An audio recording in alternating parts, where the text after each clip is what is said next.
สบายดีเพื่อนๆทุกคนในคลิปนี้แอดจะมาบอกเนาะมันเรียกว่าไม่แนะนำวิธีตั้งเน็ตเนาะแพ็กเกจบ่ว่าจะเป็นเบอร์เน็ต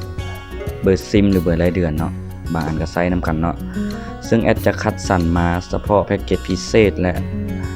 แบบรายเดือนบ่เกิน100,000เนาะบ่ให้เกิน100,000ซึ่งมันจะมีเนาะเกิน100,000ปลาย200,000อย่างก็มีแต่ว่าแอดจะคัดบ่ให้เกิน100,000เนาะแต่ว่าให้มันคุ้มที่สุดเนาะแล้วก็แพ็กเกจพิเศษเนาะซึ่งจะมีเบอร์หลัก5หลัก7หลัก9หลัก2เนาะหลัก2นี่ก็เข้าถึงบ่หลายเนาะแต่ก็บ่มีโปรโมชั่นหลายคือ3เบอร์นั้นปานใดเนาะ